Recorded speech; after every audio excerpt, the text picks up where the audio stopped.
राष्ट्रपिता महात्मा गांधी ने, बापू ने कहा था कि इस प्रकृति के पास हर इंसान को देने के लिए सब कुछ है, लेकिन किसी एक व्यक्ति की लालच को पूरा करने के लिए कुछ भी नहीं। विकास की अंधी दौड़, पूरे दुनिया में टेक्नोलॉजी के नाम पर ग्रीन गैस का उत्सर्जन आज बहुत सारी प्राकृतिक आपदाओं का कारण बन रहा है मानव, और इसके भुक्तभोगी सिर्फ भारत देश ही नहीं है। यूरोप के देश, अमेरिका, दुनिया के तमाम अपने आप को कहने वाले विकसित देश, वो भी इस ग्लोबल वार्मिंग के कारण पीड़ित देश है मानव। वो नजरअंदाज कर रहे हैं, वो इन समस्याओं को बार बार समझौता करने के बावजूद नहीं मान रहे हैं।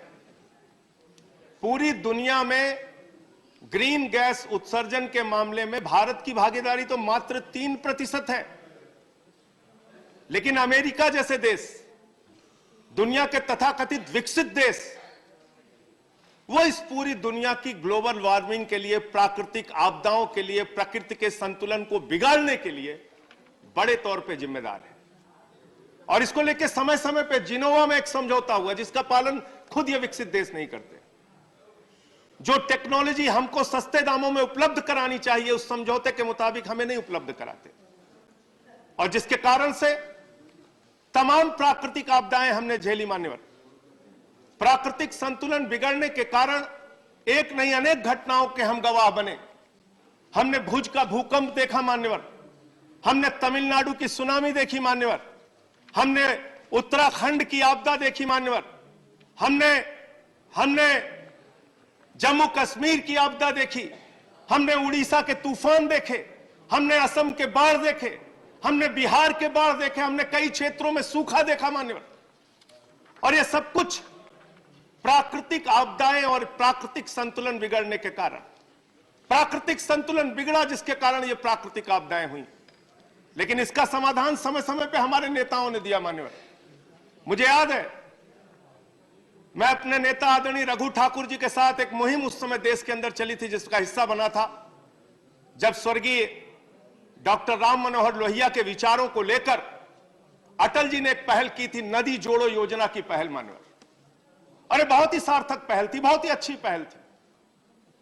पूरे देश की नदियों को जोड़ने की योजना, वो योजना किस ठंडे बस्ते में चली गई मुझे नहीं मालूम, लेकिन वो एक योजना, ऐसी योजना थी, नदी जोड़ो योजना मान्यवर, जिससे हम सूखे से भी बच सकते थे, बाढ़ से भी बच सकते थे, तमाम आपदाओं से बच सकते थे। आज सूखा और बाढ़ उसी प्रकार से हम लोगों के लिए हो गया है मान्यवर, जैसे गांव में किसी की गाय मरती है तो किसान दुखी होता है, रोता है, लेकिन गिद्ध खुश होता है, गिद्ध खुश होता है। इसी प्रकार से बाढ़ और आपदाएं, बाढ़ और सूखा हो गई इस देश के अंदर।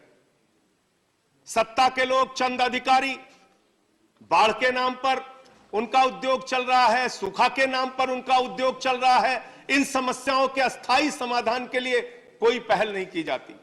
और कुछ आंकड़े हैं जो आपके सामने जरूर रखना चाहूंगा मान्यवर।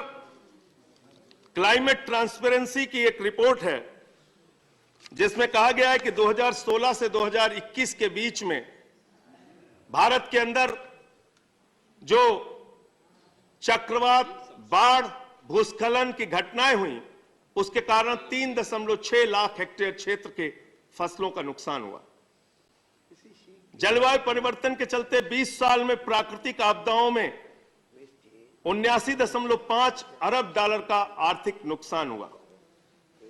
क्लाइमेट इंडिया 2022 की रिपोर्ट है, इसमें कहा गया है कि भारत ने वर्ष 2022 में पहले 9 महीनों में 273 दिनों में से 241 दिनों में किसी न किसी देश के हिस्से में चरम मौसम बिगड़ने की घटनाओं को देखा है। यह 88% इसमें वृद्धि हुई है। 18 लाख हेक्टेयर फसल का क्षेत्र इससे प्रभावित हुआ है, बर्बाद हुआ है। ये कुछ और आंकड़े मान्यवर,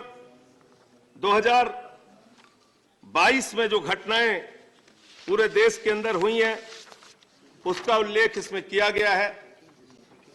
1956 के बाद अक्टूबर 2022 में भारत में सबसे अधिक वर्षा हुई।